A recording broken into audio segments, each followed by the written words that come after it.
Juan Carlos Ferrero. Para muchísima gente es el arquitecto, la mente pensante detrás del fenómeno que es Carlos Alcaraz. Pero la historia de este campeón de Grand Slam, de este ex número uno del mundo, es mucho, mucho más compleja. Y además acaba de dar un giro que, bueno, ha sacudido al mundo del tenis. Y empezamos con esta frase así, directa, del propio Ferrero, porque nos lleva directamente al corazón de esta historia, el reciente y muy comentado final de su relación profesional con Alcaraz.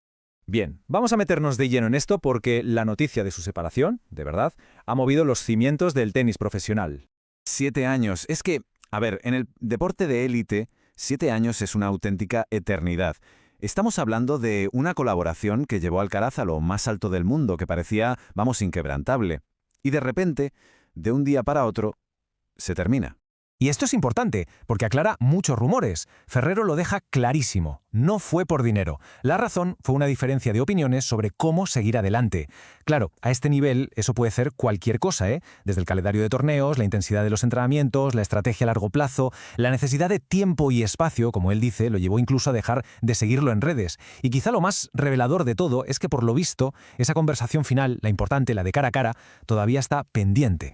Para entender bien al mentor, al entrenador de hoy, primero hay que conocer al hombre. Así que vamos a rebobinar un poco y a ver el camino que recorrió el propio Ferrero.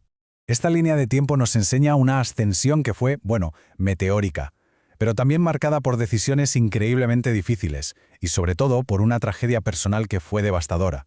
Con solo 13 años ya tuvo que elegir su destino, y con 16, justo cuando su carrera despegaba, la vida le dio el golpe más duro que se puede recibir. Con sus propias palabras, Ferrero describe un vacío absoluto. La pérdida de su madre casi le hace dejar el tenis para siempre. Entró en una depresión, necesitó medicación y sobre todo el apoyo de su gente para no mandarlo todo a paseo. Y aquí está la clave. Consiguió canalizar todo ese dolor y los valores que le inculcaron en casa en una ética de trabajo implacable. Él mismo se define como muy cuadriculado, muy enfocado, y es gracias a esa disciplina que pudo seguir adelante y construir la leyenda que es. Pasamos ahora a la cima de su carrera, a su momento de gloria. Un momento en el que descubrió que el éxito tiene dos caras, y a veces son muy distintas. El año 2000 lo convirtió en un héroe nacional, la primera Copa Davis para España. Pero es que el 2003 fue su año soñado. Conquistó Roland Garros, que era el torneo de su infancia, y se sentó en el trono del tenis como número uno del mundo, el pináculo, lo más alto. Pero esto lo ilustra todo. Esa es la otra cara de la moneda. El éxito público fue una lucha personal, privada. Ferrero, que es una persona reservada, se vio tan superado por la atención mediática que después de ganar la Davis se encerró en casa. Literalmente. 2 semanas para escapar del mundo. Y la caída fue tan rápida como el ascenso. Justo cuando estaba en su mejor momento, una serie de desgracias, empezando por una varicela, le hicieron, como él mismo dice, bajar a los infiernos. Pasó de estar en la élite absoluta a quedarse fuera del top 100 en un abrir y cerrar de ojos. Toda esa experiencia, esa dura experiencia como jugador, fue absolutamente fundamental para forjar al entrenador en el que se convertiría años más tarde. Y aquí se ve la transformación completa. Pasó de ser un jugador que se autocastigaba, que se machacaba durante días por una derrota, a un entrenador que entiende la derrota como como una herramienta para mejorar. Es un cambio de mentalidad total. ¿Y por qué apostar por un chaval de 15 años que no conocía casi nadie? Porque venía de una experiencia frustrante con Alexander Zverev y necesitaba volver a la esencia, a la base. Vio en el joven Carlos una oportunidad para reconstruir su propia pasión por el tenis. Volvemos al presente, para analizar cómo ve Ferrero el futuro, tanto el de Alcaraz como el suyo propio, claro. Nadie conoce mejor a Alcaraz que él, y su análisis es fascinante. Ve en Carlos una especie de fusión del Big Three. Tiene la creatividad casi artística de Federer, la garra mental de Nadal, esa de no rendirse nunca, y la solidez de fondo de Djokovic, una combinación que es simplemente explosiva.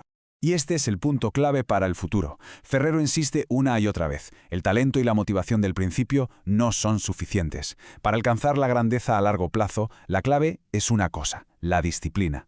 Es lo que diferencia a los jugadores muy buenos de las leyendas como Djokovic, por quien siente una admiración profunda. Y terminamos con sus propias palabras. Cuando le preguntan si volvería con Alcaraz, esta es su respuesta. Una puerta que desde luego no se cierra del todo. La pregunta que queda en el aire es: ¿hemos visto ya el final de la película o solo hemos visto el final del primer acto?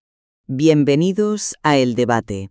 En esta mesa de análisis intelectual y contraste de múltiples perspectivas, nos dedicamos a desgranar las complejidades de temas fundamentales. Siempre, claro, a través del examen riguroso de nuestro material de origen. Exacto. Y hoy tenemos un tema que es fascinante. Nos adentramos en la filosofía del desarrollo deportivo de élite y, bueno, el arduo camino hacia la grandeza histórica. Eso es. Vamos a explorar las reflexiones de Juan Carlos Ferrero, tanto sobre su propia carrera como número 1 del mundo, como en su reciente y muy exitosa etapa como entrenador. La pregunta central que nos convoca hoy es muy clara. En el deporte de máxima exigencia, para alcanzar el estatus de el mejor de la historia, es indispensable mantener una disciplina constante, rígida y un sacrificio ininterrumpido. ¿O es más efectivo un paradigma distinto? Un enfoque que integre desconexiones mentales profundas y periodos de ocio para preservar un talento prodigioso. Esta disyuntiva surge directamente de las declaraciones íntimas y vivencias que el propio Ferrero ha compartido en el material. Exactamente. Y para establecer posturas, mi posición como defensora del modelo clásico es que la disciplina implacable y el enfoque constante son requisitos innegociables para alcanzar la verdadera grandeza histórica en este nivel. Estoy completamente convencida de ello. Y mi postura es que, para los talentos verdaderamente excepcionales, un enfoque holístico que priorice el descanso mental y la flexibilidad es la vía óptima. Y me atrevería a decir que es necesaria para evitar el colapso y sostener el éxito a largo plazo. Bueno, si nos fijamos en la propia trayectoria de Ferrero, hay algo que me llama muchísimo la atención. Y sirve como el ejemplo perfecto del modelo tradicional de excelencia sostenida. Hablamos de un deportista que, literalmente, desde los 13 años renunció a lo que cualquiera consideraría una juventud normal. Ya, es una edad muy temprana para ese nivel de renuncia. Totalmente. En España, a esa edad, estás empezando a salir, a tener una vida social, pero él no. Él mismo relata cómo su familia tuvo que hipotecar su tiempo, sus hermanas trabajando en la empresa familiar para que él pudiera aislarse y perseguir su sueño. Y Ferrero se autodefine con 3 palabras que me parecen claves para entender esto. Se llama a sí mismo analista, cuadriculado y meticuloso. Es un perfil clásico de la vieja escuela del tenis, sin duda. Exacto. Y es precisamente esa estructura inamovible, esa forma de ser tan sumamente rígida, la que lo llevó a ganar Roland Garros y alcanzar la cima del ranking mundial. A ver, la grandeza histórica no es un accidente que te encuentras por el camino, es el resultado de un trabajo incesante. Por eso cuando Ferrero expresa en el material sus dudas explícitas sobre Carlos Alcaraz, cuando dice que la forma en que el joven entiende el trabajo y el sacrificio le genera dudas de si así podrá llegar a ser el mejor de la historia, está poniendo sobre la mesa una verdad muy incómoda. ¿A qué te refieres exactamente con verdad incómoda? Me refiero a que mezclar un talento generacional con constantes vacaciones o distracciones de varios días interrumpe esa progresión milimétrica que necesitas para dominar una era. Ferrero lo dice claramente. La motivación de los primeros años desaparece, y cuando eso pasa, es únicamente la disciplina estricta la que mantiene a los campeones en la cima. A ver, entiendo por dónde vas. Y comprendo perfectamente la reverencia hacia ese modelo espartano clásico. Es la narrativa con la que hemos crecido en el deporte, claro. Pero creo que debemos mirar la otra cara de la moneda.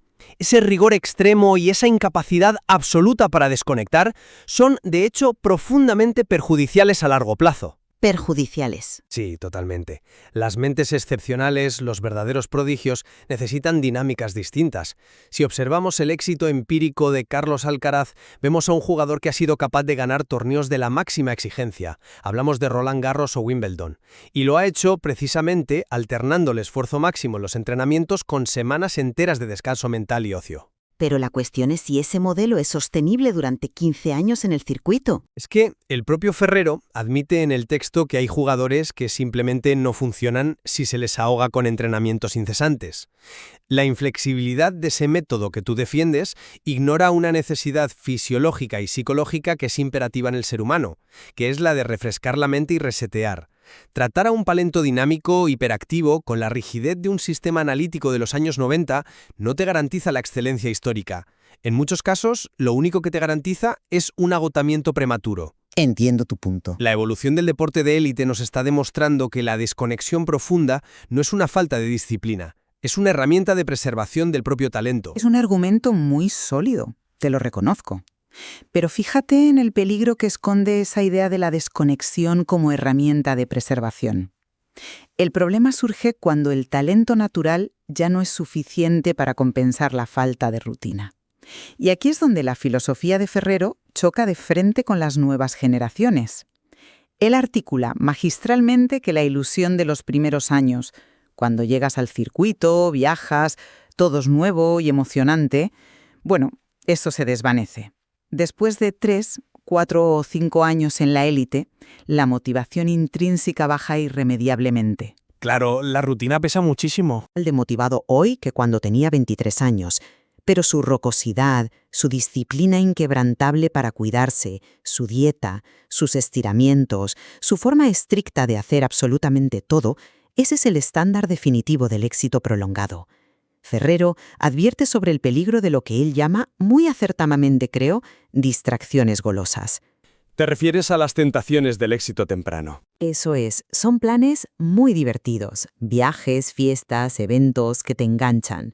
Si un jugador joven, por mucho talento que tenga, no mantiene una rectitud constante, esas distracciones terminan desviándolo del camino. O sea, la flexibilidad mental sueña fantástica en la teoría, pero en la práctica, la historia clínica del tenis nos dice que la consistencia implacable de un perfil como Djokovic es lo que forja a los mejores de la historia, no los retiros espirituales o los viajes a Ibiza en mitad de la temporada. Hombre, es que usar a Djokovic como la regla y no como la excepción es un poco peligroso. Pero ya que hablamos de la historia clínica del tenis, ¿has considerado el inmenso costo oculto de esa rectitud inflexible que tanto alabas? A ver. Tú mencionas la rocosidad, pero usemos la propia historia psicológica y médica de Ferrero como contraejemplo de los inmensos peligros de esa rigidez.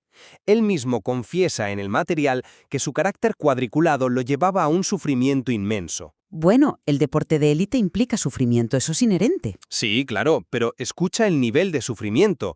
No era capaz de perdonarse los errores. Cuenta que se llevaba los enfados durante 2 o 3 días tras una derrota, sintiéndose miserable consigo mismo, rumiando el fallo constantemente. Esa falta de flexibilidad mental destruye la psique del atleta por dentro. De hecho, tras alcanzar el número 1 que debería ser la cumbre de su felicidad, la presión interna lo hizo colapsar. Y esto me parece fascinante desde un punto de vista fisiológico. No olvidemos que contrajo varicela a los 24 años. Es un dato curioso que mencionas, ¿sí? No es solo curioso, es revelador. En términos médicos, que un atleta de élite, en su supuesto pico físico a los 24 años, contraiga una enfermedad infantil como la varicela, es a menudo un síntoma claro de un sistema inmunológico completamente deprimido por el estrés extremo. Su cuerpo colapsó. Ya, el estrés pasó factura. Cayó a los infiernos, descendiendo hasta el puesto 116 del ranking mundial y pasó 6 años enteros sin ganar un título. El propio Ferrero reconoce, con una vulnerabilidad tremenda, por cierto, que llegaba a un punto en el que sufría más que disfrutaba. Entonces yo me pregunto, ¿ese es el modelo que queremos perpetuar? ¿Un sistema que te lleva a flagelarte mentalmente y a enfermar físicamente porque nunca consideras que lo que haces es suficiente? A ver. Entiendo por qué sacas a relucir esos momentos oscuros de su carrera. Son duros, sin duda, pero permíteme ofrecerte una perspectiva distinta sobre ese sufrimiento.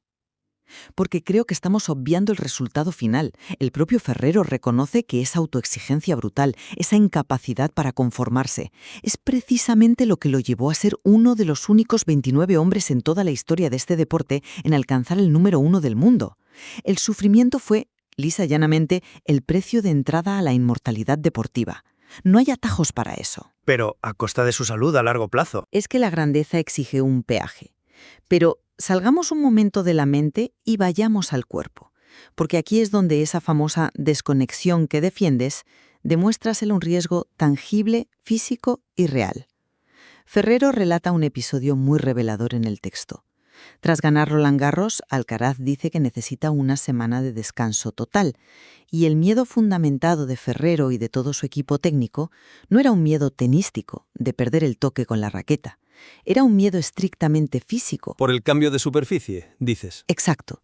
Ir a jugar en pistas de hierba, como Queens y luego Wimbledon, con solo un par de días de preparación tras una semana entera de inactividad, es una temeridad absoluta. Pero ganó Wimbledon ese año. Ganó por puro genio. Eso te lo compro totalmente. Pero analicemos el método. La pista de hierba exige una biomecánica radicalmente distinta a la tierra batida. Exige estar físicamente impecable por la postura baja constante, los botes irregulares, la tensión en las rodillas y las caderas. Un jugador tan explosivo, si no mantiene el tono muscular, la tensión y la continuidad en la preparación, se arriesga gravemente a una lesión estructural severa. El cuerpo del atleta de élite es una máquina de altísima precisión. Apagar el motor por completo durante una semana en pleno ecuador de la temporada competitiva es invitar a la lesión. O sea, no puedes pasar de estar tumbado a arrancar a sprint en la pista central de Wimbledon sin consecuencias a largo plazo. Fíjate que no termino de comprarte esa idea del motor que no se puede apagar bajo ningún concepto, y te voy a explicar por qué utilizando los propios datos que Ferrero los proporciona en sus reflexiones. Él mismo admite que Alcaraz es un talento tan extraordinario, tan natural, que tenísticamente hablando con 2 o 3 días de entrenamiento ya tiene el nivel recuperado. Dice textualmente que es flipante. Sí, con la raqueta, pero yo hablo del riesgo muscular, de la biomecánica. Yo lo veo más, exacto. Respecto al aspecto físico que mencionas, la conclusión a la que llega Ferrero, muy a su pesar analítico, es exactamente la inversa a la tuya. Él señala que Alcaraz es un jugador extremadamente explosivo y que, precisamente por esa explosividad inherente a su genética, necesita estar, en sus propias palabras, fresco muscularmente hablando para no romperse. Esos periodos sin entrenar, esa desconexión total de irse a Ibiza con los amigos, son los que previenen las lesiones por sobrecarga sistémica. Yo lo veo más bien como una falta de acondicionamiento preventivo. Es que el paradigma clásico de Ferrero dicta que debes acumular horas infinitas en pista para que el cuerpo esté fuerte y blindado. Pero el paradigma moderno, adaptado a portentos físicos como Alcaraz, dicta que la asombrosa capacidad de adaptación de este talento hace que la calidad del descanso profundo sea inmensamente más importante que la cantidad de horas de repetición mecánica en pista. Y bueno, los resultados están ahí. Ganar Wimbledon rompiendo esa regla intocable de la preparación exhaustiva no es solo un golpe de suerte. Es la demostración empírica de que el descanso profundo es parte del entrenamiento invisible moderno. Ganar un torneo bajo esas circunstancias excepcionales demuestra su inmenso talento, sin duda. Pero no valida el método a largo plazo si lo que buscas es ser el mejor de todos los tiempos, que es el centro de nuestro análisis hoy. Y esto nos lleva a un terreno que me parece crucial en esta charla. La estructura inamovible frente a la individualización. A ver. Un proyecto deportivo que aspira a hacer historia, a ganar 15 o 20 Grand Slams, necesita bases sólidas que no dependan del estado de ánimo del jugador. Ferrero es muy claro y honesto cuando explica el motivo de su separación profesional de Alcaraz. Fue una ruptura muy comentada, sí. Y muy reveladora. Ferrero menciona que él pedía unas condiciones, una forma clara de seguir trabajando, y la otra parte pedía otras, y simplemente no hubo entendimiento. Esto demuestra que para mantener un proyecto de éxito sostenido, el entrenador no puede simplemente claudicar ante los deseos de ocio de flexibilidad del jugador. Debe exigir un nivel de compromiso estructural absoluto. Ya. Las bifurcaciones externas son letales en este nivel. Fíjate en el consejo que Ferrero le da públicamente a Lamine Yamal, refiriéndose a otra joven estrella en un deporte distinto. Le advierte sobre la necesidad absoluta de mantener un camino claro a seguir y evitar a toda costa el entorno nocivo, las malas compañías, las distracciones. La estructura de un equipo de alto rendimiento no admite tantas flexibilidades. Si cedes constantemente en el rigor para tener contento al jugador, terminas comprometiendo su consistencia a lo largo de los años. ¿Te parece que estás interpretando esa ruptura profesional como un fracaso del método de Alcaraz o como una falta de disciplina por su parte, cuando el material y la evidencia sugieren algo muy diferente? La verdadera maestría del entrenamiento técnico, y esto lo reconoce el propio Ferrero cuando hace autocrítica, radica en la adaptabilidad total al individuo. Él mismo afirma textualmente: tienes que aprender del jugador que tienes y saber las cosas que le van bien.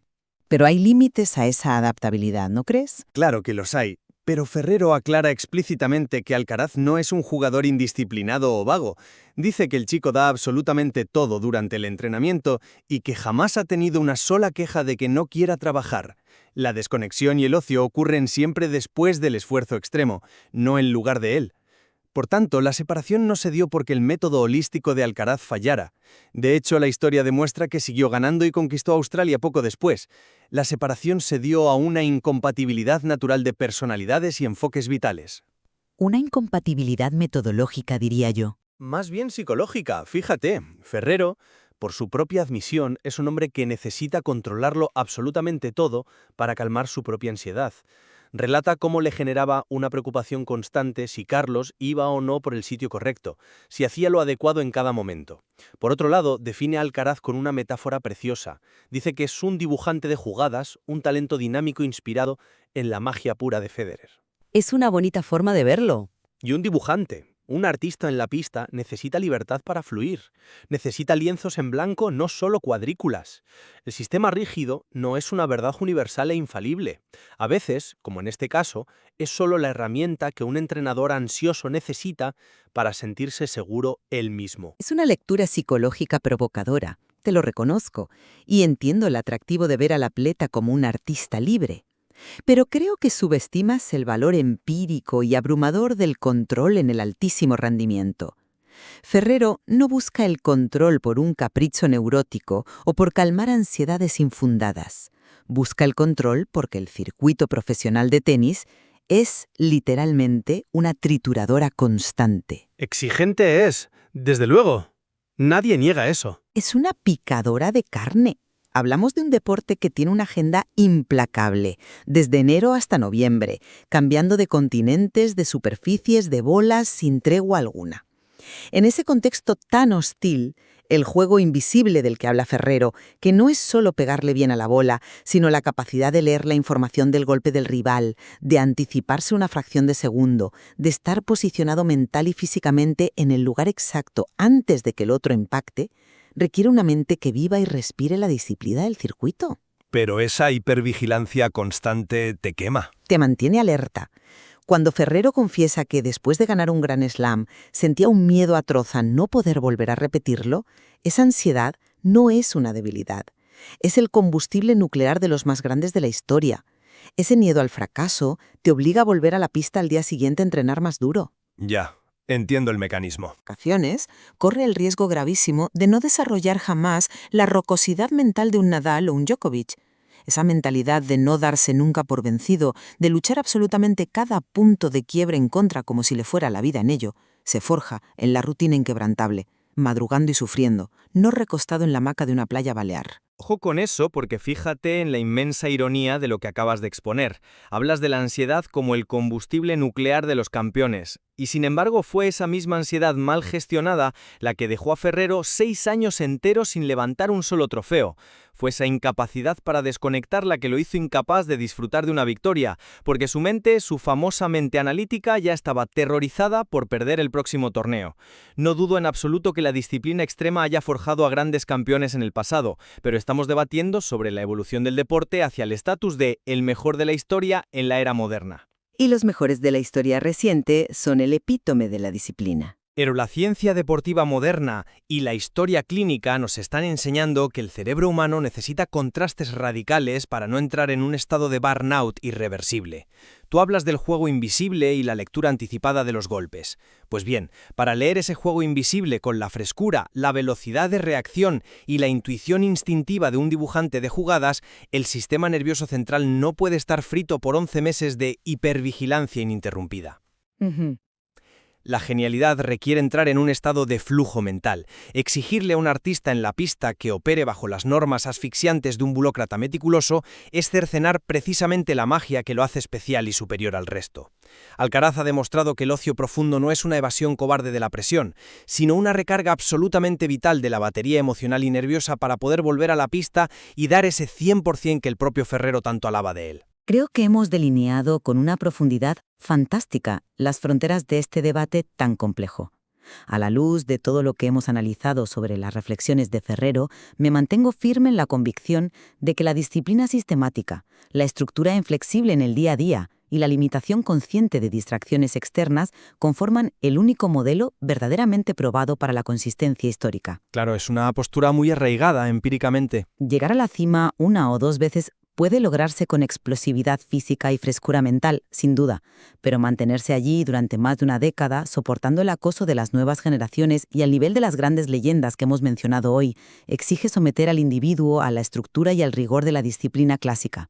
La rectitud de Ferrero y su insistencia en el trabajo meticuloso representan, para mí, el pilar innegociable del éxito en el deporte más exigente del mundo. Y por mi parte, yo mantendré mi perspectiva, respaldada por la evolución empírica que estamos viendo hoy en día, de que abrazar la flexibilidad y permitir la desconexión mental profunda no es un síntoma de debilidad o falta de compromiso. Es una evolución necesaria, madura y sofisticada en la élite deportiva actual. Preservar la salud mental a largo plazo y maximizar el rendimiento explosivo de talentos naturalmente extraordinarios exige que la estructura sea lo suficientemente inteligente como para doblegarse ante las necesidades del individuo. Y no al revés. Queda claro que ambos reconocemos, al igual que el material de origen deja patente, que el esfuerzo al 100% durante el tiempo de trabajo activo es completamente innegociable, y que la presión psicológica que soportan estos atletas en la cumbre es verdaderamente abrumadora para cualquier ser humano. Sin duda alguna. Y es precisamente esta convergencia en lo fundamental lo que hace que el contraste de nuestras ideas sea tan valioso para entender la magnitud del desafío. Invitamos a quienes nos escuchan hoy a contemplar cómo el concepto mismo de sacrificio no es estático, sino que está evolucionando constantemente en la cúspide del rendimiento humano. Totalmente de acuerdo. Las profundas reflexiones y, sobre todo, las inusuales vulnerabilidades expuestas por Juan Carlos Ferrero en su relato abren la puerta a una exploración muchísimo más detallada e íntima sobre la psicología del éxito y el verdadero precio de la grandeza. Queda claro que hay muchísimo más por descubrir en las fascinantes intersecciones del talento natural, el dolor, la salud mental y la disciplina. Gracias por su compañía en este análisis tan profundo. Nos despedimos por hoy en el debate.